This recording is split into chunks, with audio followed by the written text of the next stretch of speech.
Bismillah, wassalatu wassalam ala rasulillah. Mes téléspectateurs, recevez la paix chez vous. Assalamu alaikum wa rahmatullahi wa barakatuhu. Bienvenue dans cet autre numéro de Point Hebdo de ce samedi 31 mai 2025, correspondant au 4 Zulhijja 1446 de l'Hégire. Pour ce jour, nous avons trois sujets. Le premier est relatif au mois de Zulhijja, bien évidemment, sans se porter. Et le deuxième sujet, AG, Assemblée Générale de la Banque Africaine de Développement, une institution financière panafricaine au service de l'Afrique. On connaît le prochain président. Il s'agit du Mauritanien Sidi Ould Tah. Il a été élu par ses pairs ce jeudi à Abidjan. Et enfin, Gaza, malheureusement, un génocide en live cautionné par le monde entier. On ne se pose pas la question. C'est au président de l'indicatif national. Nous allons en débattre, Inch'Allah, dans cette émission avec Imam Alioune Touré. Imam, assalamu alaikum wa rahmatullahi wa barakatuh. Wa alaikum salam wa rahmatullahi wa barakatuh. Merci beaucoup d'être là. Nous avons Dr Nourdine Oyewole. Assalamu alaikum wa rahmatullahi wa barakatuh. Wa alaikum salam wa rahmatullahi wa barakatuh. Merci encore de votre présence et sans oublier Eladj Abaïbou, camarade qui nous a rejoint après l'absence de la semaine dernière. Assalamu alaikum. Wa alaikum salam wa rahmatullahi wa barakatuh. Messieurs, on va commencer par Zulhijja. On va suivre d'abord la déclaration du COSIM et du CODIS relative au premier jour de ce mois sacré de Zulhijja. Les imams du COSIM et du CODIS se sont retrouvés au siège du Conseil supérieur des imams, des mosquées et des affaires islamiques, en présence de son éminence le Cheikh Oulaïma Ousmane Diakité, président du COSIM, pour officiellement porter à la connaissance de la nation et à l'ensemble des fidèles musulmans de Côte d'Ivoire la date de la célébration de la plus grande fête en islam, Eid al-Kabir ou Tabaski. Le Conseil supérieur des imams des mosquées et des affaires islamiques en Côte d'Ivoire, COSIM, et le CODIS informent la communauté nationale que ce mercredi 28 mai 2025 correspond au premier jour du mois de Zulhijja 1446 de l'Hégire. Ainsi, la station à Arafat aura lieu, Inch'Allah, le jeudi 5 juin 2025. Par conséquent, la fête de la Tabaski sera célébrée en Côte d'Ivoire, Inch'Allah, le vendredi 6 juin 2025. Les imams souhaitent bonne fête de Tabaski à toutes et à tous. La fête de la Tabaski, symbolisée par le sacrifice d'une bête en guise de soumission à Allah, est aussi un hommage à l'amour du prophète Ibrahim pour son créateur et le respect de son engagement vis-à-vis d'Allah. Voilà, retour ici au studio Cheikh Abouaka Fofana. Imam Aliou, alors pourquoi le mois de Zulhijja est si important? A'udhu billahi minash shaitanir rajim. Bismillahir rahmanir rahim. Wa salatu wa salam ala rasulullah wa ala alihi wa sallam. Merci Eladj Koita Makalou. Ce mois, il est très important, et surtout ces 10 jours-là, parce que Allah subhanahu wa ta'ala, dans le Coran, prend à témoin ces 10 jours. Il nous dit, Bismillahir rahmanir rahim, wal fajr wa layalin ashr. Il dit par l'aube et par les 10 jours. Alors ces 10 jours-là, ce sont effectivement les 10 jours du mois de Zulhijja, le dernier mois de l'année lunaire. Alors, Dieu prend à témoin ces 10 jours parce que justement, le prophète Mohammed sallallahu alayhi wa sallam nous dit qu'il n'y a pas de jour où l'acte d'adoration est agréable aux yeux d'Allah subhanahu wa ta'ala plus que ces 10 jours. Donc, vous voyez, ces 10 jours sont d'une grande importance. Alors, il y a un savant qui a dit que l'importance de ces 10 jours, on peut voir cette importance par le fait que il y a beaucoup d'événements très importants dans le processus de la relation entre Allah et ses serviteurs à travers la religion qui sont arrivés dans ces 10 jours-là. On sait que dans ces 10 jours, nous avons notre père Adam alayhi salam qui après la déconvenue avec le Satan dans les cieux, lorsqu'il a été amené sur terre, notre père Adam alayhi salam, après des années de recherche et d'efforts, c'est justement dans cette période notamment le 10, le 9 du mois de Zulhijjah, qu'il est allé et il a fait la prière. C'est-à-dire que Allah subhanahu wa ta'ala lui a inspiré à Adam alayhi salam des paroles de compassion et il a accepté son repentir. Et cette parole-là, effectivement, le Coran nous en parle, c'est Rabbana zalamna anfusana wa illam taghfir lana wa tarhamna lanakunanna minal khasirin. Mon Seigneur, vraiment, nous avons été fautifs envers nous-mêmes. Si tu ne nous pardonnes pas, si tu ne nous fais pas miséricorde, nous serons perdus à jamais. Et Dieu dit, Fatava alayhi. Donc Dieu a agréé et il a fait revenir Adam alayhi salam. Et c'est ainsi qu'Adam est devenu le prophète pour sa progéniture. Il y a également un acte important de notre père Ibrahim alayhi salam, parce qu'on dit Huwa samakum alayhi Huwa samakum min qabl samakul muslimin min qabl. C'est lui qui vous a dénommé musulmans auparavant. Donc c'est lui le père du monothéisme, comme on le dit souvent. Alors lui également aussi, il a eu une très grande épreuve, son seul fils Ismaël alayhi salam, qu'il devait donc immoler. Et c'est toujours dans ces 10 jours-là que cette immolation-là a failli se faire. Et Dieu a changé en donnant le bélier qui est venu du paradis. Donc vous voyez, et dans cette période-là, dans ces 10 jours-là, nous avons également le 5e pilier de l'islam, qui est le Hajj qui se réalise. Toujours dans ces 10 jours. Et alors, dans ces 10 jours également, vous voyez, la grâce de Dieu pour ceux qui sont à Arafat et l'acceptation de toutes les prières, de toutes les invocations, en fait, cette acceptation-là couvre toute la Oumma islamique mondiale. Parce que vous soyez à Arafat ou que vous soyez à Abidjan, Allah agrée toutes les prières. Allah agrée toutes les prières. C'est pour cela qu'il y a des symboles du genre comme, par exemple, pendant ces 10 jours, il faut éviter de se raser, de s'enlever les ongles et de se gratter, de s'enlever certaines parties de la peau. Parce qu'on devient comme si on est au Hajj. Vous voyez, celui qui prend déjà l'intention de faire son immolation, il doit respecter tout cela comme s'il est en train de faire un rite pour aller pour un rite du Hajj. Donc, et le prophète sallam, pour terminer, nous dit que le jeûne du jour d'Arafat seulement expie les péchés de l'année précédente et de l'année en cours. Inch'Allah. Merci beaucoup, Imam, pour ces éclairages. Alors, Nourdine, c'est vrai, c'est comment en profiter. Si on fait une corrélation avec ce que nous avons de façon factuelle, comment le musulman de nos jours doivent vivre ce mois-ci, selon votre regard.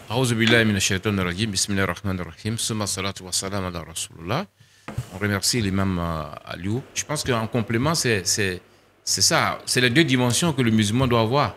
La dimension de la soumission à Allah, qui est bien illustrée par notre père Ibrahim alayhi salatu wassalam. Donc, c'est les actes d'adoration, c'est-à-dire les nuits, les prières de nuit, la lecture du Coran. En tout cas, vraiment multiplier le zikr là-bas, multiplier comme on l'a dit. Et puis, bon, les actes de bienfaisance, c'est-à-dire le deuxième aspect, faire suffisamment d'actes de bienfaisance, de bien pendant ce mois-là, en aidant les gens. Voilà, je pense que voilà la fête qui approche. Il y a des proches qui peut-être sont dans des difficultés, il faut les aider, ainsi de suite. Ça, c'est l'aspect. Maintenant, ce qu'on pourrait dire aussi, en ajout, c'est qu'il y a l'exemplarité. Parce que l'exemplarité du prophète Ibrahim, alayhi salam, de sa famille. Parce que quand on le voit lui-même, cette soumission totale à Allah, malgré toutes les épreuves. Il y a eu d'abord l'épreuve du feu, parce qu'il a détruit des idoles, bon, tout le monde connaît l'histoire. Donc cette épreuve-là, et cette soumission à Allah, même quand on le jetait, il était toujours soumis à Allah, de sorte qu'Allah lui a permis de faire en sorte que le feu soit doux pour lui. Il y a cette épreuve. Toute sa vie, il y a eu ces épreuves. Sa femme aussi, l'épreuve, même quand il l'a mise dans cette terre lointaine d'Arabie, sa patience, sa résilience à accepter, loin de son mari, à vivre là. Et Dieu l'honore par le zamzam que Allah offre à la richesse de l'eau pour son enfant. Et aujourd'hui, elle est honorée. Et sans oublier le fils lui-même, qui a été très patient et qui a permis aujourd'hui qu'en sa place, on immole un mouton. Un mouton. Il y a vraiment toute cette symbolique. Et nous, en tant que musulmans, c'est vraiment de faire cette allégeance à Allah, là, il faut la démultiplier par suffisamment d'actes d'adoration, mais aussi d'actes de bienfaisance, surtout des actes de bienfaisance à ce moment-là, et puis bon, qui se couronnent par la fête. Et vous savez aussi, même le jour de la fête, on nous demande en quoi, même quand on a fini d'immoler, de répéter cet acte de soumission, qu'est-ce qu'on doit faire? Il faut partager. Donc toujours les deux actes d'adoration et de bienfaisance. En tout cas, avant de transgresser vers ce qui est important pour chaque famille, c'est l'achat de moutons, parce que ça devient difficile. On va écouter El Hadj Abaïbou Kamaraté. Comment ce mois-là, qui est représenté par, comme il a dit, certains prophètes, notamment le prophète Ibrahim, alayhi salam, puisse impacter notre vie. أعوذ بالله سميع العليم من الشيطان الرجيم بسم الله الرحمن الرحيم والصلاة والسلام على رسول الله. Moi, Dieu merci, mes prédécesseurs ont déjà abordé l'aspect, j'appelle ça purement religieux et spirituel. Donc, ça me donne l'occasion d'aborder notre aspect, c'est l'aspect social. C'est l'aspect social. C'est ça. Vous savez, l'islam a cette caractéristique d'être individuel et collectif. Collectif d'abord au niveau de la famille, collectif au niveau de la communauté et collectif au niveau de la Oumma. Donc chacun de ces éléments, il y a un élément, je dis qu'à chacun de ces éléments, il y a un symbole. La prière personnelle. Ça, toi et Dieu. Il y a le ramadan, où tout le monde se retrouve à un certain moment, c'est-à-dire tout le monde fait ensemble. Ou les vendredis, la Oumma. Mais au niveau de la Oumma complète, c'est le seul mois, c'est là-bas, tout le monde se rassemble. Là, le plus grand toute rassemblement. la communauté musulmane du monde. Donc, dans un premier temps, je dis, c'est toi, c'est ta famille. Ensuite, ce sont tes voisins de la mosquée. À un moment donné, ça peut être la collective locale, c'est-à-dire quand on fait la petite fête, la fête des Ramadan. Mais le seul moment où toute Oumma s'est dit, des quatre coins du monde, nous sommes soumis à Dieu. Allahu Akbar, Allahu Akbar. Ça, on répète ça d'ailleurs. Pour moi, c'est vraiment la symbolique. C'est l'élément fondamental. L'autre élément sociologique, c'est que pour faire la fête, il y a le mouton. Et là, j'allais poser la question à l'imam. Et le mouton, nous, quand on était petits, il y a deux choses qui nous intéressaient en tant que jeunes. C'est le nouvel habit et puis le mouton. Ouais. Donc, ça amène et le parent et les enfants à savoir que l'islam existe. Et que l'islam, ce n'est pas que la prière. Dieu existe, mais on ne le voit pas. Mais il y a un symbole qui existe, qui fait que ça crée un lien affectif avec l'être qu'on ne voit pas. Inch'Allah. Quand le papa vous offre un bouba de la fête, tu dis Dieu merci. Bon, même si tu ne dis pas Dieu merci, mais ça te dit, c'est lui qui l'a l'occasion qui a permis de poser cet acte-là. Ça te reste. Inch'Allah. Je vais poser la question à l'imam. Quand vous avez parlé de mouton, est-ce que vous êtes suffisamment écouté l'imam? Quand on regarde un peu le prix des... C'est un sacrifice. On veut imiter le prophète Ibrahim alayhi salam. Oui. Est-ce que vous, les imams, vous êtes écoutés lorsque vous lancez des appels à la bienfaisance au niveau de votre minbar? Le gouvernement fait ses efforts, mais ce n'est pas la mer à boire, l'imam. Pourquoi les gens ne vous écoutent pas? Vous voulez parler des prix des... Oui, vous avez vu... moutons. Oui, bien sûr. Parce que c'est un élément fondamental pendant ce mois de Zulhijja, surtout le vendredi prochain, Inch'Allah. Oui. Bon, effectivement, c'est un problème que nous avons. Parce que on peut penser raisonnablement que la majorité des vendeurs et ceux qui font le commerce du mouton sont des musulmans. C'est ça. Voilà. Et donc là, c'est un mois où on devait permettre à chacun d'avoir quand même une bête. Hein? Mais malheureusement, on se rend compte que les prix grimpent au fur et à mesure des années. Cette année, c'est encore plus difficile, Très difficile, que ouais. l'année dernière. Bon, là, c'est la surenchère, c'est la spéculation qui s'installe autour des choses. Le gouvernement fait ce qu'il peut, mais nous ne pouvons que lancer un appel. Mais est-ce que les guides religieux ne peuvent pas prendre des fatwas comme l'a fait le roi pour dire, bon, comme c'est comme ça, bon, ça va pas, on ne paye pas de moutons. On peut pas le faire en Côte d'Ivoire aussi. Ben oui, si, on peut le faire. Ouais. Mais je pense qu'on n'en est pas encore, Non, c'est pour amener, c'est commerçant. si hein. Dieu le veut, à ce stade. Mais effectivement, si les choses continuent dans ce sens-là, parce qu'aujourd'hui, un mouton qui coûtait 100 000 francs en 2024, en 2025, il coûte 200 000 francs. C'est ça. Bon, vous voyez, une augmentation de quasiment 100%. Alors, là, à cette allure-là, effectivement, le clergé islamique, avec la discussion, les échanges, on peut être amené à proposer au Cheikh Aïma de réfléchir éventuellement à un moyen de soulager les familles. Parce que, bon, il y a le souci de faire le bien. Parce que le hadith nous dit, il n'y a pas d'acte qui soit plus méritoire aux yeux d'Allah subhanahu wa ta'ala le 10e jour de Zul Hijjah que l'immolation. Oui. Alors, l'immolation, évidemment, d'une bête, c'est-à-dire d'un mouton ou bien peut-être d'un bœuf, ainsi de suite. Inch'Allah. Mais, donc, tout le monde veut mettre à profit cet acte méritoire.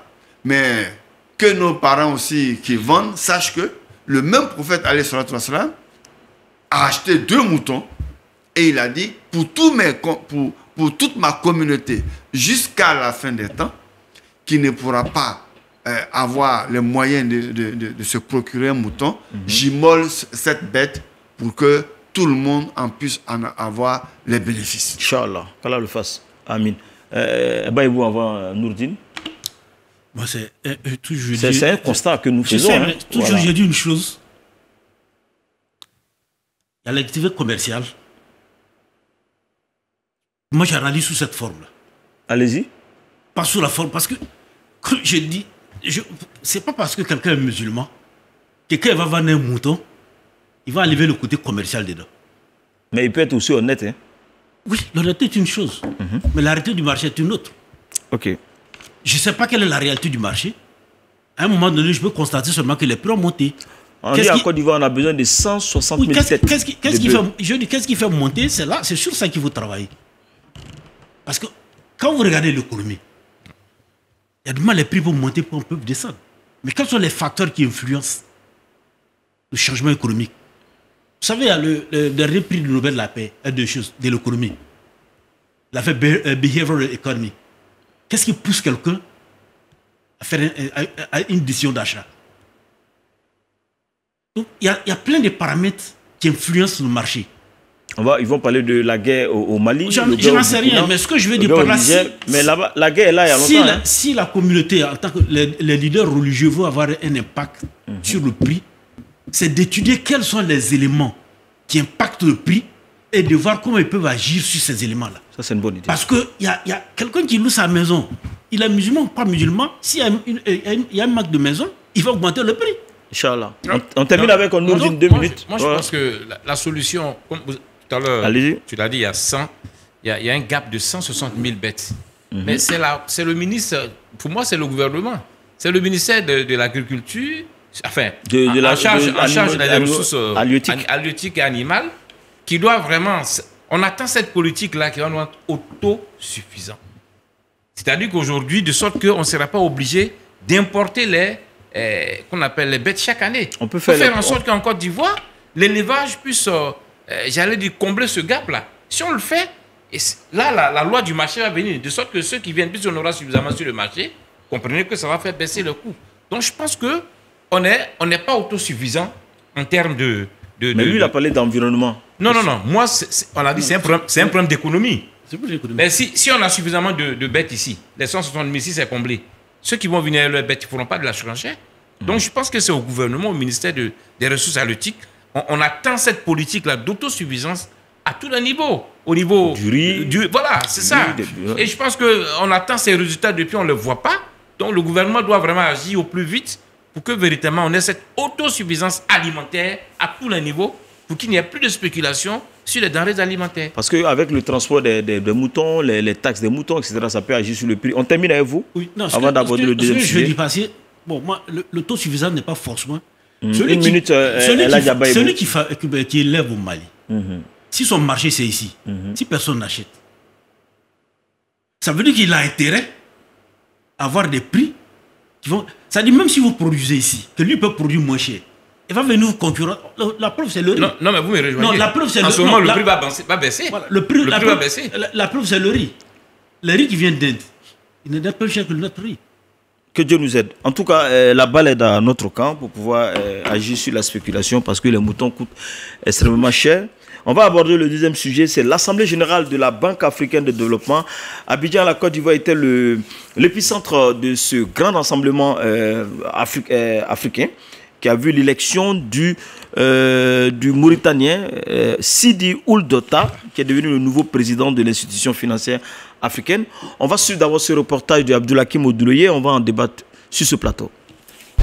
Explorer les stratégies innovantes pour la mobilisation de capital, pour le financement et le développement de l'Afrique, c'est l'objectif de ces assemblées annuelles du groupe de la Banque africaine de développement, dont les travaux se sont ouverts officiellement ce mardi en présence du chef de l'État Alassane Ouattara et de ses homologues, notamment le président du Ghana. À travers cette cérémonie d'ouverture, le chef de l'État Alassane Ouattara a salué la performance du groupe de la Banque africaine de développement créé depuis 1964. Il a également noté ces actions qui ont permis de transformer l'Afrique. Il faut noter qu'ici en Côte d'Ivoire, plus de 102 projets nationaux ont été financés grâce à l'appui de la Banque africaine de développement. Sous votre direction, la Banque africaine de développement a enregistré des performances exceptionnelles, guidées par des priorités réunies sous l'appellation de High Five, comme vous l'avez dit, à savoir éclairer l'Afrique, nourrir l'Afrique, industrialiser l'Afrique, intégrer l'Afrique et améliorer la qualité de vie des Africains. Malgré les difficultés que le continent éprouve ces derniers temps, nous pouvons dire que la situation aurait été pire n'eût été l'intervention de la Banque africaine de développement. Merci pour votre importante contribution. Votre approche intégrée a permis de recentrer l'action de la Banque sur les leviers essentiels d'un développement inclusif. Ces assises se tiennent dans un contexte économique mondial marqué par de fortes turbulences, mais elles rappellent aussi que l'Afrique regorge de potentialités inexploitées qu'il faut transformer en levier de croissance, a fait savoir le chef de l'État Alassane Ouattara. Sous la présidence du Dr Akiwumi Adesina, la BAD a investi 102 milliards de dollars sur le continent. Grâce à la vision et au leadership du Dr Adesina, la BAD est devenue un acteur incontournable du développement africain. Le chef de l'État ivoirien salue la performance de la BAD qui, malgré les chocs exogènes, continue de soutenir la résilience du continent. La croissance africaine est estimée à 4% les années à venir, un progrès à consolider par davantage d'investissements et une meilleure gouvernance économique. Créée en 1964, la Banque africaine de développement a transformé plusieurs secteurs clés sur le continent. Des pays comme le Togo, le Sénégal, la Gambie ou encore le Kenya en ont largement bénéficié. En 10 ans, 103 millions de personnes ont accédé à la sécurité alimentaire grâce à la BAD. 55 milliards de dollars ont été investis dans le secteur de l'énergie et 2,9 millions de dollars ont servi à appuyer plus de 28 000 femmes entrepreneurs en Afrique. Lorsque j'étais élu pour la première fois président en 2015, le capital de la banque se situe à 93 milliards de dollars. De 2015 à 2025, avec l'appui de nos actionnaires, nous avons fait croître le capital de la banque de 93 milliards de dollars à 318 milliards de dollars. Merci. Nous avons mis à bonne contribution ce capital accru avec l'appui sans précédent de tous nos pays africains. Cerise sur le gâteau, le président Adesina Akiwumi a annoncé la construction d'un nouveau siège ultramoderne de la BAD ici à Abidjan, symbole que l'institution se tourne vers l'avenir du continent africain. Voilà, retour ici sur ce plateau depuis le studio Cheikh Aboubacar Fofana. Merci à Abdelhakim Odeloye qui était notre reporter à l'hôtel Ivoire Sofitel. Alors, Abba Ebou, le Mauritanien Sidi Ould Ta, qui était le gouverneur de la BADEA, il est le nouveau président de l'institution financière africaine. Après l'élection de jeudi, il a eu près de 75%. Ça veut dire presque toute la région de l'Afrique l'a voté. Il a battu le Sénégalais, le Zambien, le Tchadien, etc., etc. Alors, quelles sont les raisons, selon vous, qui ont milité en sa faveur? Pour moi, la petite lecture que j'ai pu faire, puisque vous savez, c'est le monde des finances, ce n'est pas des gens qui sont très, très connus. C'est un milieu plutôt où il y a l'expertise. Mais ce que j'ai pu lire, c'est sa trajectoire personnelle, particulièrement ce qu'il a fait à la BADEA, la Banque africaine, Arabo. Arabo, hein. Pour le développement d'Afrique. Économique en Afrique. Apparemment, il a fait un travail, comme je dis, ce que j'ai pu lire, il a fait un travail remarquable là-bas. Il a transformé cette banque en une vraie banque de développement.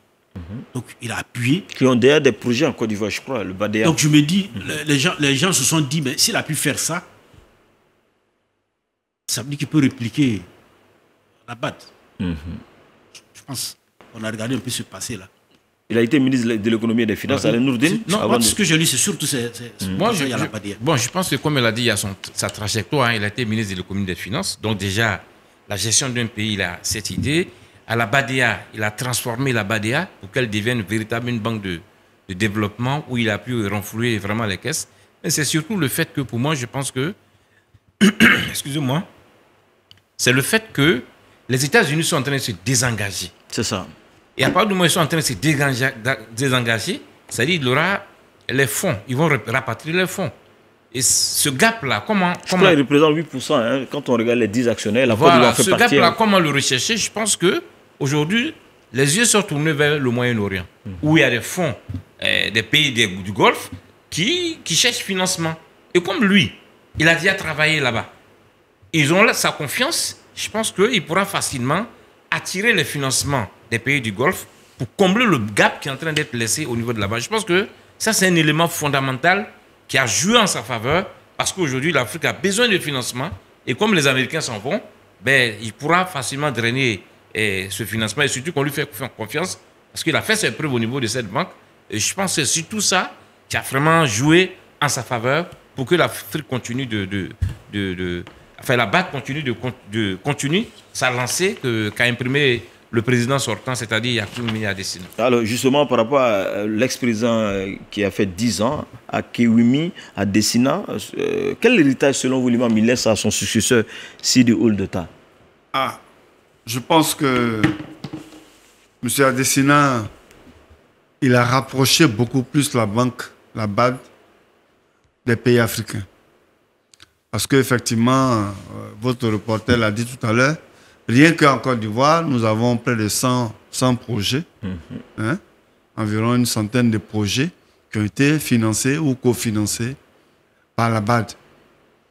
Et je pense que avec même son système où il a identifié les 5 objectifs majeurs pour l'Afrique, c'était, je crois... Nourrir, éclairer, intégrer, industrialiser et améliorer la qualité de vie. Voilà. Okay. Donc, vous voyez, ces 5 objectifs-là, je crois que ça entre en droite ligne dans les besoins à plus ou moins long terme des pays africains. Et je pense que c'est cette grande contribution-là qu'il a apportée, c'est de faire en sorte que la BAD se tourne vers les préoccupations des pays africains, puisque c'est une banque africaine pour le développement des Africains. Inch'Allah. Alors, une question, monsieur, on porte le regard un peu plus loin. Cette banque-là, je crois, est née en 64. L'OUA, c'était en 63. L'autre, c'est la politique, l'autre, c'est les finances. Ce n'est pas les mêmes trajectoires. Comment faire pour que cette banque-là, qui travaille beaucoup pour l'Afrique, l'OUA peut suivre la trajectoire de la banque africaine pour que le thème qui a été choisi, tirer le meilleur profit pour le développement de l'Afrique? Parce que tout le monde se plaint que l'Afrique est le continent qui est en retard. L'Afrique, c'est un beau continent, c'est un continent de l'avenir. Comment atteindre cette perspective-là, Nourdine, un tour de table? Je pense que la première des choses, c'est d'abord de faire en sorte que nos économies soient inclusives. La dernière fois, on le disait ici, on est trop extravertis. C'est-à-dire que les Africains commercent plus avec l'extérieur du continent qu'entre les pays africains. Ça, c'est la première des choses. Pour qu'on soit autonome, pour que les valeurs, qu'on appelle les chaînes de valeur puissent vraiment profiter à l'Afrique, il faut que la ZLECAf soit une réalité. Lui a lancé l'idée, mais il faut que la ZLECAf soit une réalité pour que le marché africain vraiment soit un marché. Mais la ZLECAf n'est pas un instrument de la BAD, mais c'est plutôt un instrument de l'UA. Mais bien sûr, mais c'est ça qui va rejoindre l'économie. Si nos économies sont suffisamment intégrées, vous voyez que le financement, non seulement va se générer, on n'aura peut-être pas besoin des capitaux des pays comme des États-Unis, surtout même que les États-Unis veulent se retirer. Voilà, donc on va générer suffisamment d'argent qui pourra permettre de financer, c'est-à-dire les Africains pourront financer leur économie par eux-mêmes. C'est vraiment, pour moi, l'élément fondamental, c'est vraiment de faire en sorte que nos marchés soient intégrés et qu'en empruntant, on puisse emprunter l'argent des Africains pour les Africains. Et ça, c'est assez fondamental. Deuxièmement, c'est vraiment au niveau de la paix, au niveau politique. Il faut que vraiment le continent soit en paix. Parce que l'UA, jusqu'à présent, l'Afrique a connu trop de turbulences qui fait que, bon, on n'arrive pas à nous développer sur le long terme. L'exemple en Côte d'Ivoire, la stabilité a permis à la Côte d'Ivoire de faire un bond. Et si tous les pays africains étaient en paix, qu'il y avait la stabilité, vous voyez qu'on pourra développer véritablement des politiques qui vont permettre vraiment de développer l'Afrique. Et en ce moment-là, je pense que la BAD sera le bras séculier de l'UA pour véritablement imprimer un développement à l'Afrique. Inch'Allah, le président Alassane l'a dit, que la BAD, c'est notre FMI pour amorcer le développement de l'Afrique. Et là, Abaïbou, votre réaction? Je veux enchaîner avec ce que Nourdine a dit, docteur Nourdine a dit. Sauf que, à mon avis, pourquoi le commerce interafricain est si faible? Moi, je produis du cacao. Le Ghana produit du cacao. Que voulez-vous qu'on vende l'un à l'autre? Mais le Ghana et la Côte d'Ivoire, je parle de chaîne de valeur. Les chaînes de valeur, c'est-à-dire il parle d'industrialisation. Je n'en dis qu'en allez-y. La raison pour laquelle le commerce interafricain est très faible, parce que nous sommes tous majoritairement exportateurs de matières premières. C'est pour ça que donner le cas du cacao. Moi, je vends du cacao. Le Ghana vend du cacao. Moi, je ne vais pas acheter le cacao du Ghana. Donc, évidemment, pour que le commerce interafricain puisse prendre la valeur, c'est d'abord la transformation structurelle de notre économie. Et qu'on fasse, je dirais, table rase de ce nationalisme étriqué. Quand vous dites nationalisme étriqué, ça veut dire quoi? Cette notion d'autosuffisance dans tout. Si un pays voisin a des conditions naturelles qui lui favorisent de faire un produit dans les mêmes conditions que moi, il n'y a pas de raison que moi, je vais forcément être autonome et l'empêcher. Mais je pense que ça, c'est une politique de la CEDEAO. C'est pourquoi, au niveau des chaptels, on a laissé le Burkina et le Mali. De façon générale, moi, je parle de l'Afrique de façon générale. Ok, allons-y. C'est cette transformation structurelle et qu'on ait des dirigeants, comme j'appelle ça, qui ne sont pas dans l'émotion. Donc, qui regardent correctement l'économie. Parce que l'économie a ses réalités. C'est Oussa Fofana qui disait Allah Hinara. Amin. Elle est non naturelle. Quand tu plantes une graine, ça va sortir, ça va faire ça. Il y a les lois sociales aussi. Il y a un certain nombre de choses socialement, si tu le fais, il y aura des conséquences. De la même manière, en économie, il y a des règles. Qu'on soit russe, qu'on soit communiste, qu'on soit quoi ou que quoi, ces réalités-là, quand on les ignore, ça vous rattrape. Inch'Allah. On va permettre à l'imam Alioune de réagir concernant l'avenir. Quand on regarde l'avenir de la BAD, de tirer le meilleur profit pour le développement de l'Afrique. On rêve, on dit que l'Afrique constitue plus de 60-70% de la population est jeune. On a les ressources qu'il faut. On a la BAD qui a produit de 93 milliards de dollars à son arrivée. Nous avons près de 398 millions de dollars à son départ. Ça fait rêver. Il va même construire un nouveau siège, flambant neuf. Il a même dit le plus grand qu'une institution internationale puisse construire à Abidjan. Ouais, le débat me paraît très intéressant parce que le lien que vous avez fait entre l'Union africaine et la BAD, oui. Ça peut sembler incongru, mais je pense que c'est tout à fait de bonne loi, c'est tout à fait justifié. Parce qu'en fait, notre Union africaine qui peine à réaliser réellement quelque chose de fondamentalement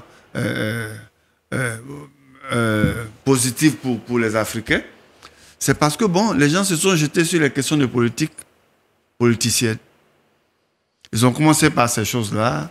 Bon, lui, il est au pouvoir. Lui pourquoi bon, l'autre, il faut faire ceci, ainsi de suite. Alors que il faut toujours faire la politique de ses moyens. Et donc, si on veut faire une grande politique, il faut chercher les moyens de cette grande politique-là. Comme l'a dit docteur Nourdine, effectivement, si l'Union africaine travaille à aller dans le sens de l'intégration socio-économique, commerciale, culturelle des peuples africains, quand on sera bien solide, je pense que les questions de politique politicienne pourront être résolues. Donc ça veut dire que la solution c'est l'économie, c'est pas la politique? Pour moi, non, j'ai bien dit, le socio-culturel okay. Et économique. Économique, ok, d'accord, voilà. Je comprends. Vous voyez, parce que, effectivement, l'économie, tout simple, c'est du business, mais là, les pays, les peuples ne seront pas vraiment rapprochés. Ah, voilà. Or, je pense que là, il y a une dynamique sociale aussi qu'il faut créer, en plus de ces échanges-là. Parce qu'avant, les échanges en Afrique, de façon traditionnelle, c'est l'expression en même temps de la collaboration sociale. Ce que tu n'as pas, j'ai ça, on s'échange. Oui, on ne s'échange pas de façon, disons, de façon purement mathématique. Non, moi je viens chez toi, je viens échanger avec toi, et toi aussi tu viens chez moi. Donc en même temps qu'on échange les biens, on apprend à se connaître et à travailler ensemble. C'est pourquoi il y a eu des grands marchés, ça et là. Alors, après, une question avant de... Non, mais quand moi, je veux dire, souvent on en discute, mais c'est vrai, il y a des contraintes, mais on dit l'Union africaine, c'est le rêve. C'est-à-dire pour que l'Afrique devienne une seule entité. C'est ça, l'Union africaine. Mais ça manquait aussi un leadership. Malheureusement, Kadhafi a été assassiné. Non, mais non, ça, ne revenons pas sur... Je ne reviens pas là-dessus. Il faut une institution doit être portée par... Comme les États-Unis, les George Washington, etc. C'est-à-dire, aujourd'hui, comme on l'a dit là, pourquoi on n'arrive pas à se mettre ensemble? Parce que beaucoup de pays sont dans cette idée de ce qu'on appelle le cloisonné. Et aujourd'hui, voilà, c'est de travailler à faire en sorte qu'il y ait l'intégration. Aujourd'hui, on voit, regardez, par exemple, la CEDEAO a fêté ses 50 ans. Pendant que ce rêve c'était d'avoir une entité. Mais pendant que ça se faisait, il y a d'autres qui créaient d'autres petites entités, qui faisaient que la CEDEAO ne pouvait pas aller. Il faut avoir le courage de le dire. Aujourd'hui, par exemple, l'AES se crée. Pourquoi on se demande? Pour quelle raison? Alors qu'on doit travailler tous à intégrer nos pays. Si nos pays sont intégrés, mais véritablement on forme une grande force. On parle des États-Unis d'Amérique, mais c'est beaucoup de pays qui forment les États-Unis. 51. Voilà, donc je pense que c'est surtout ça. La question est d'abord politique. Il y a une volonté politique de faire en sorte qu'on puisse laisser tomber ce nationalisme grégaire qui ne nous arrange pas, pour qu'on voie l'intérêt des Africains. Si on le fait, vous allez voir, on a un marché unique, on va travailler. Comme il a dit ici, moi je peux quitter ici, aller à Addis Abeba, échanger avec eux, je reviens, on a une même monnaie. Surtout même que le billet d'avion, souvent c'est bizarre, ça coûte plus cher même que... On a une monnaie unique, vous imaginez ce que ça va faire? Une monnaie unique, on travaille ensemble. Mais c'est d'abord la volonté politique des pays de faire en sorte que le nationalisme tombe et qu'on aille vers l'unité. Inch'Allah. Je voulais vous poser une question pour avant d'aborder le prochain point. Le fait que les États-Unis se retirent du conglomérat, c'est une bonne chose pour les Africains, non? Qu'est-ce que vous en pensez? J'avoue que quand on ne maîtrise pas un élément... Est-ce que les États-Unis se sont retirés? Ils veulent se retirer. Quand on ne maîtrise pas un élément, pour moi, c'est difficile de commenter. Ah oui, mais ça c'est affirmé, il y a un désengagement. Je n'en disconviens pas. Ils ont un fonds et ils veulent se désengager. Ça a été dit. Les pays non africains n'étaient pas dans la BAD avant. Il y avait par exemple, non, ils sont intégrés il n'y a pas trop longtemps. Ah non, le Nigeria, depuis le début, le Nigeria a 8%. Je dis, oui. Les pays non africains n'étaient pas dans la BAD. Ils sont arrivés il n'y a pas trop longtemps. Quel est l'impact, sauf ceux qui connaissent véritablement le fonctionnement, peuvent... Non, je vous pose la question. Comme vous maîtrisez les questions américaines concernant la nouvelle politique américaine, est-ce que ce n'est pas une bonne chose pour nous? Ils se retirent et puis les Africains se débrouillent eux-mêmes. Je dis, quel est l'impact? C'est pour ça. Non, moi je pense que... Si tu prends le cas comment on appelle, des maladies comme le VIH, qui sont financées par les États-Unis. À travers le PEPFAR. Quand ça a arrêté, tu vois l'impact. Là, en ce moment, de deux choses. Où nous pleurons, ou nous cherchons des solutions alternatives. Mais je veux dire, il y a une chose que je voulais, ce qui est important. On termine avec vous et puis au niveau de l'Union africaine. On va aborder le troisième sujet. Les États-Unis sont des gens qui ont créé leurs États et puis ensuite ils sont mis d'accord. L'Afrique, c'est des Européens qui sont venus créer des États. D'accord? Ce sont les Européens qui sont venus créer des États. Et puis un matin, celui qui veut... Celui qui a pris là, lui-même, il n'a pas l'essence du pays d'État. Non, je pense que quand même, on a dépassé. Aujourd'hui, on n'a pas dépassé malheureusement. Excuse. Non. On n'a pas... Parce que cet aspect la colonisation est finie depuis ça fait 60 ans. Je sais pas. 60 ans, c'est combien dans la vie? Non, 105 ans. Bon, je pense que ça, c'est un... Est-ce qu'il y a le leadership qui est là? Quasiment, ils se comportent de la même manière. Vous voulez dire qu'ils ont un pied dedans, un pied dehors? Pas eux, mais c'est notre culture à nous. Oui, recentrons, allons-y. Voilà, ce que je veux dire par là, tant qu'on est en train d'avancer, quand ces éléments-là, ça dit qu'on se sera approprié nos pays nous-mêmes, ce sera facile, ça on avance. Inch'Allah. On avance, donc ça nous permettra, mais tant que tant qu'on ne se sera pas approprié convenablement nos pays, il ne faut pas rêver. Inch'Allah. Je voulais juste dire au niveau des engagements, ça s'inscrit dans ce que Trump est en train de faire. Ils ont un fonds, ils veulent... Parce qu'aujourd'hui, vous savez qu'aux États-Unis, de plus en plus, ils veulent plus... Et d'ailleurs même, pratiquement tous les bailleurs sont en train de recentrer leurs fonds sur leur pays. Donc l'aide au développement, et Hakim Oumi Adesina l'a dit, c'est-à-dire qu'il ne faut plus... L'heure de l'aide au développement est en train de... C'est terminé. Aujourd'hui, c'est le financement. Il faut aller sur des marchés qui vont te financer. Aujourd'hui, la Côte d'Ivoire a donné le bel exemple. Les gens parlent de oui, on s'est endetté, mais pour financer une économie, il faut aller sur des marchés, emprunter. Et là-bas, il est à peu près à près de AA. Ils sont à AA+. Près de A. Ils n'ont pas A3. AAA. OK. Donc, ça veut dire que l'emprunt est facile. Donc, aujourd'hui, si, par exemple, les États-Unis se désengagent derrière leur fonds, il y a un manque, alors qu'on cherche des financements. Donc, du coup, s'ils se désengagent, il faut bien que d'autres viennent les remplacer. Les pays du Golfe. Voilà, et donc, c'est ce que le nouveau président va essayer de faire pour que les fonds soient là. Mais je veux dire que le débat sur est-ce qu'on s'approprie nos pays, ça, c'est des débats, je pense que... Pas du tout. On vous a compris. Je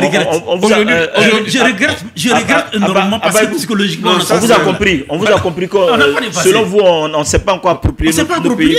Nous avons près de 66 ans. On va aller pour la pub. On se retrouve juste après pour aborder le troisième sujet. Chaque élément, on te dit la France a dit ça. Et là, Diabaïbou, merci beaucoup. On va aller pour le troisième sujet. La pub, d'abord, on revient juste après.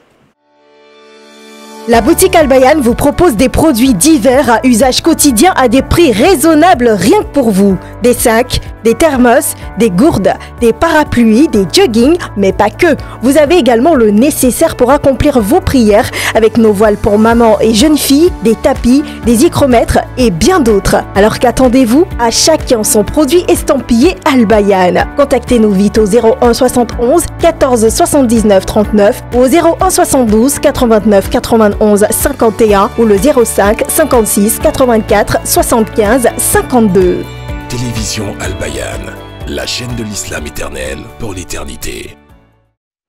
Voilà, retour ici au studio Cheikh Aboubakar Fofana. Après ce deuxième sujet, nous allons en international, malheureusement à Gaza, un génocide en live cautionné par le monde entier. On va sur cet élément qui est quand même choquant. C'est l'adresse de l'ambassadeur de la Palestine. Chez l'autre élément, on n'a pas eu, malheureusement, où les jeunes étaient dans la famine. On va l'écouter, il est en pleurs à l'ONU. On se retrouve juste après.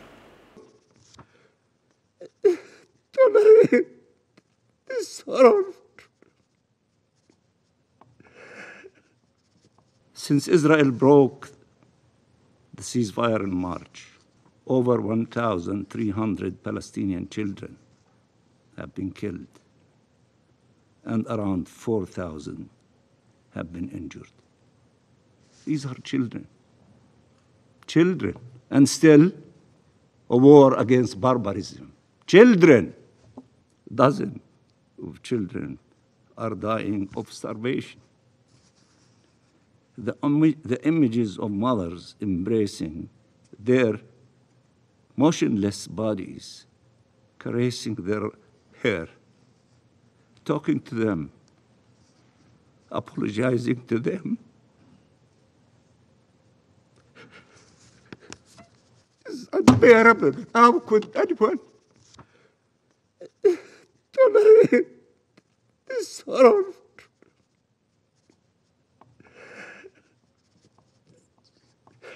Excuse me, Mr. President. I have grandchildren.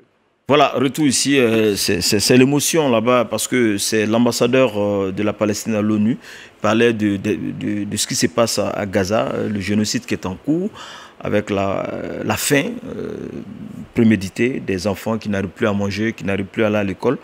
Alors, Nourdine, avec ce qui se passe là-bas, parce qu'il y a la guerre sur deux facettes, on va dire trois facettes, on détruit d'abord Gaza totalement. Les gens ont faim, eux on tue les gens. Au fur et à mesure, on était à 57, je pense qu'on a atteint peut-être les 80 000 morts. Une guerre qui a démarré en 2023. Alors, doit-on craindre au pire encore avec ce qui se passe, malgré la pression ça et là? Est-ce que Netanyahou va lâcher la prise? Je ne peux pas compter sur Netanyahou pour lâcher la prise, parce qu'il a une logique. Pour lui, cette logique-là, c'est quoi? Il faut totalement occuper Gaza. Donc c'est toute une stratégie. D'abord, détruire toutes les infrastructures. En détruisant, bombardant, il s'est dit quoi? Quand on va suffisamment les tuer, ils vont fuir. Or, les Palestiniens ont dit cette fois-ci, ils ne quitteront pas leur terre. Deuxième niveau, on va les affamer. Quand ils auront suffisamment, ils seront affamés, ils vont quitter les terres. Mais les Palestiniens résistent toujours. Donc, du coup, en tout cas, pour lui, il faut que l'armée israélienne occupe Gaza et que pour leur sécurité, il ne faut plus que le Hamas soit présent là. Or, c'est vouer l'échec. Parce qu'en le faisant, c'est un état d'esprit. Voilà, en le faisant aujourd'hui, première des choses, on se rend... Bon, je veux dire, la première des choses, c'est que Israël aujourd'hui a franchi un Rubicon qui fait que ce n'est plus un pays vierge. C'est-à-dire le regard qu'on avait d'Israël en tant qu'un pays, un peuple qui a souffert, on se rend aujourd'hui, ce regard-là n'est plus, on se rend compte qu'eux aussi, ils sont aussi pires que les autres. C'est vrai qu'il y a des choses qui ne sont pas comparables, mais aujourd'hui, accepter de tuer des femmes, des enfants innocents, chaque jour larguer des bombes, les affamer, sans émotion, c'est vrai, même si c'est un dirigeant qui le fait, mais je pense qu'aujourd'hui, c'est une faute que Israël a commise qui fait que sa virginité est déchirée. Ils sont aujourd'hui ordinaires comme tout autre peuple. Et là, ce n'est pas bon pour Israël. Deuxième des choses, c'est l'attitude des pays occidentaux. On a l'impression que les morts ne sont pas les mêmes. Alors, si un juif est tué quelque part, on voit que le monde est en émoi. Je pense que les gouvernements au niveau de l'Occident commencent à mettre la pression. Ah non, mais je parle de l'Espagne, oui, je parle de l'Angleterre, je parle de même la France, qui a... j'ai vu un tweet de BFM TV, c'est une chaîne française, oui, où l'État Israël accuse Emmanuel Macron. Parce que Emmanuel Macron dit aujourd'hui, on l'a entendu dire que reconnaître l'État d'Israël, parce que l'Israël ne veut pas que la solution à deux États existe. Donc, Macron dit aujourd'hui reconnaître Israël, enfin, l'État de Palestine, n'est plus ce n'est plus un devoir moral, mais c'est une nécessité. Donc aujourd'hui, du coup, je pense que le langage change. Mais moi, je me dis là, c'est quoi? C'est parce que dans ces pays-là, on revient, il y a la démocratie. Parce que il pense à lui-même plus tard, quand ils vont aller aux élections, est-ce que ça ne va pas faire qu'il va échouer? Parce que les populations bouillonnent. Il y a une revendication pour dire, mais nous sommes des pays des droits de l'homme. Israël, qui est un pays dit démocratique, est en train de massacrer des gens. Vous ne parlez pas. Vis-à-vis de leur peuple, ils sont disqualifiés. Mais on prend l'inverse. Parce que ça, c'est la démocratie qui fait que les dirigeants européens sont obligés de bouger. Prenons l'inverse, les Arabes, où il n'y a pas de démocratie. Le peuple n'est pas content, les peuples arabes ne sont pas contents. Mais ceux qui sont à leur tête, comme ils ont la sécurité de leur pouvoir, ils l'ont monnaie c'est assuré par les pays occidentaux. Ils ne parlent pas. Vous voyez que là, c'est là l'importance de la démocratie. S'il y avait la démocratie dans ces pays arabes, mais je pense qu'ils auraient eu le courage de faire bloc pour véritablement faire pression pour qu'Israël arrête de massacrer. Donc, c'est la grande question aujourd'hui. Ce qu'on doit retenir, c'est que il ne faut pas que nous aussi, nous soyons... Moi, je dis, je vois, on est amorphes aussi. C'est des frères qui sont massacrés. Au nom de... par exemple, un pays comme l'Afrique du Sud, ils ont eu le courage de traîner Israël à la Cour internationale de justice et de traiter... C'est les premiers à dire que c'était un apartheid, c'était un génocide. Mais nous, qu'est-ce qu'on fait aussi, nous aussi? Et c'est là que... Je ne dis pas que forcément nos dirigeants doivent parler, mais nous, en tant que peuple, qu'est-ce qu'on fait? Par solidarité, elle est palestinienne. Parce que c'est qu'on accuse les autres, mais nous aussi, on a notre part de responsabilité. Qu'est-ce qu'on fait chacun pour nous, pour le peuple palestinien aujourd'hui? On va écouter Aliou. On a vu cette image de l'université Cheikh Anta Diop au Sénégal où les étudiants ont quand même créé le ras-le-bol vis-à-vis de l'ambassadeur qui était allé... je crois, il est allé faire une conférence, et puis ça est là. Ça a ému quand même certaines personnes. J'ai vu cette vidéo-là comme vous. Ça veut dire que les gens de plus en plus en ont ras-le-bol. Et puis les frappes israéliennes se sont intensifiées par rapport à plus de 100 personnes tuées en une nuit dans le nord de Gaza. À quand la fin de cette guerre? Bon, je pense que ça, c'est une action qui a été menée par nos frères du Sénégal. Hein. Je pense que c'est ce genre d'action-là qui doivent se démultiplier, atteindre un nombre important, de sorte que ça puisse amener Israël, les Juifs même eux-mêmes, les Israéliens eux-mêmes, à remettre en cause ce pouvoir dangereux. Parce qu'en fait, aujourd'hui, on peut dire qu'une partie même de la population israélienne est otage de ce monsieur. Vous savez, dans l'histoire, il y a des gens qui sont venus pour faire le mal. Moi, je pense que ce monsieur-là, il est de la trempe de Hitler. Il est de la trempe de Caligula ou quoi dans le passé, dans la Rome antique, des gens qui sont prêts à marcher sur des corps et sur des populations entières pour atteindre leurs objectifs. Parce que son résultat, c'est ça. Il veut prendre la bande de Gaza. Il veut annexer. C'est une autre annexion qui est. C'est une guerre d'occupation. Voilà, c'est une autre annexion. Donc le génocide, il est avéré. Ce monsieur, il faut l'arrêter. Mais je pense que les réactions de part et d'autre occidentales sont très timides, sont lentes, timides et inorganisées. Mais encore plus, je rejoins le docteur. Et nous qui sommes, nous musulmans, le peuple arabe et nous autres musulmans, qu'est-ce que nous on fait? On fait le droit. Bon, mais le professeur Hassan dit Manara al-Munkiran falyughayyirhu biyadihi, que celui qui voit le mal, qu'il agisse pour l'arrêter. Maintenant, on fait des droits. Ça, c'est la dernière étape. Jusqu'à Fabi Kalbi, Zahir Kaddof. Et le problème dit que ça, c'est le niveau le plus bas. On n'est pas contre. Les droits on n'est pas contre. Hein, mais en plus des droits, il faut pouvoir se lever pour faire dénoncer. Pour dénoncer. Pour dénoncer. Pour dénoncer. Pour dénoncer. Faire des communiqués. Par exemple, des grandes structures peuvent dire non, ils sont contre. Il faut réagir. Inch'Allah. Il faut apporter quelque chose. On va permettre à Baïbou de... Est-ce que l'opinion américaine que vous maîtrisez, d'autres lobbies qui sont là, vont s'élever pour demander à Trump quand même de... Parce que, on peut, comme on veut ou pas, le parrain de l'Israël, c'est les États-Unis, dans cette région. Je pense que quand vous regardez une situation, il faut essayer de la voir de façon globale. Le sionisme date de la fin du XVIIIe siècle, avec Theodore Herzl. Il y a un seul but, c'est d'occuper la zone Palestine, une partie de la Syrie. C'est ça, c'est la finalité. Et il s'inspire de ce qui s'est passé aux États-Unis. Quand les Anglais sont venus, ils ont chassé tous les Indiens. Il y a eu des déportations massives. Ils ont créé un État qui est le plus puissant du monde aujourd'hui. Personne ne parle les Indiens qui ont été massacrés. Donc pour eux, c'est un exemple qui peut être suivi. La même chose en Australie. Sauf que quand ils sont arrivés, la situation... Au Canada aussi. Au Canada, oui, il y avait des Indiens là-bas aussi. Si. Mais sauf qu'on a déplacé complètement. Sauf que la situation ne s'est pas présentée exactement. Et la Deuxième Guerre mondiale, en fait, n'a été qu'un... Un prétexte. Un prétexte. Je dis, ça a été, ils appellent ça... Du pain béni. Exactement. Ça a été le pain béni pour concrétiser cette vision sioniste. Cette vision sioniste n'est pas partagée par tous les juifs. Cette vision sioniste a devenue tellement forte que tout le monde a peur. C'est-à-dire qu'ils ont réussi à effrayer tout le monde. Tous ceux qui comptent dans le monde, qui peuvent agir, sont effrayés par le sionisme. Aujourd'hui, quand je regarde, vous savez, les voies de Dieu sont insondables. Parfois, c'est lent. Parfois, c'est dur.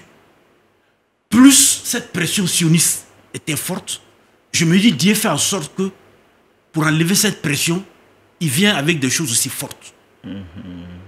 Donc, à mon avis, c'est cette pression-là que Dieu est en train de faire lever. C'est-à-dire, autant les sionistes pouvaient justifier leurs actions parce que les juifs ont été maltraités ici et là. 6 millions de juifs massacrés autant, pendant la Deuxième Guerre mondiale. Ces éléments sont en train de montrer à tout le monde qu'en réalité, ça n'a rien à voir avec ça.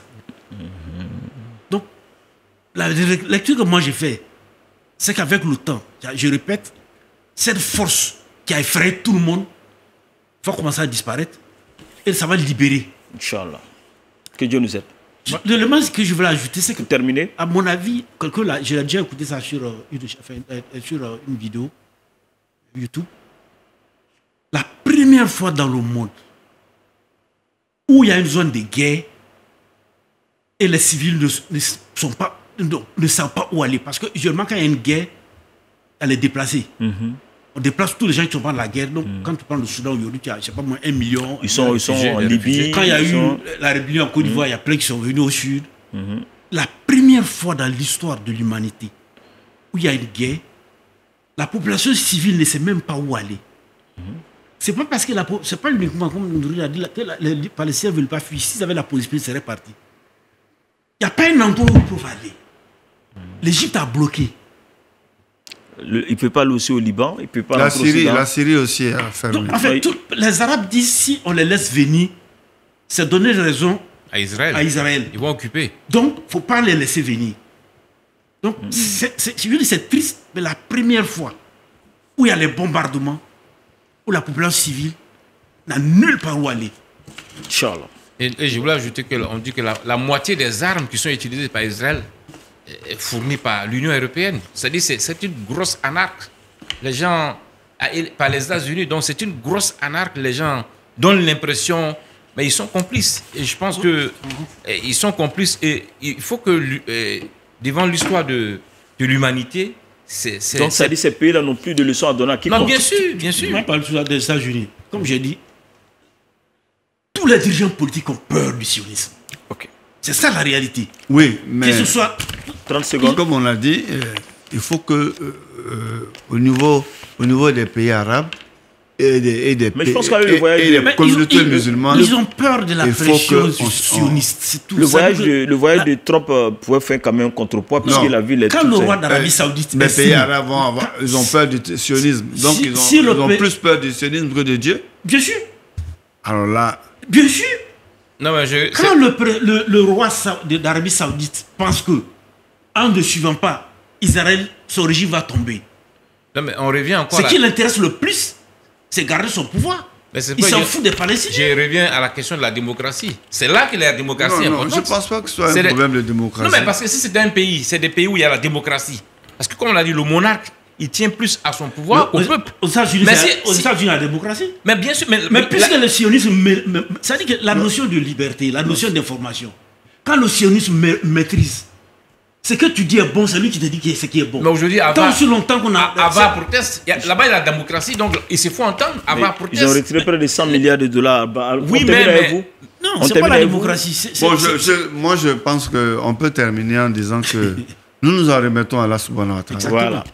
Et nous prions Allah subhanahu wa ta'ala de venir en aide à nos frères, à nos enfants de la bande de Gaza et les Palestiniens. Inch'Allah. Et il faut aussi ajouter que le prophète sallam était son envoyé, il a fait la guerre. Il a fait, malgré qu'il était l'envoyé d'Allah, mais il a dû lui-même se débattre. Donc, c'est vrai, on s'en remet à Allah, mais il est important que les musulmans donnent de la voix pour que véritablement, je pense qu'il y ait une inversion au niveau du monde. Inch'Allah, que Dieu nous aide. Ça, c'est une autre paire de manches. Hein, parce que si on veut regarder, est-ce qu'il y a combien de pays musulmans? Peut-être c'est l'Iran seulement. Sinon, les autres pays, c'est des monarchies. Merci, docteur Nourdine. Merci à vous. On voit que ce sujet la passionne et puis ça désole parce que ça fait mal. Ce sont des innocents qui meurent. Merci à Ella Diaba Ebou. Merci à Imam Imam Aliou Touré. On voudrait souhaiter joyeux anniversaire à notre ravissante maquilleuse du nom de Fatim Sanogo qui a fêté 1 an de plus. Hier, on lui souhaite joyeux anniversaire, qu'Allah lui accorde un bon mari. Merci, c'est la fin de cette émission réalisée par Ouattara Youssouf Aliagui. Merci de votre aimable attention. Wassalamu alaikum wa rahmatullahi wa barakatuh. Bonne fête à toutes et à tous. On se retrouve dans 2 semaines parce que nos éditorialistes vont fêter en famille. On n'aura pas l'occasion d'enregistrer Point Hebdo la semaine prochaine. Donc on se retrouve Inch'Allah dans 2 semaines. Wassalamu alaikum wa rahmatullahi wa barakatuh.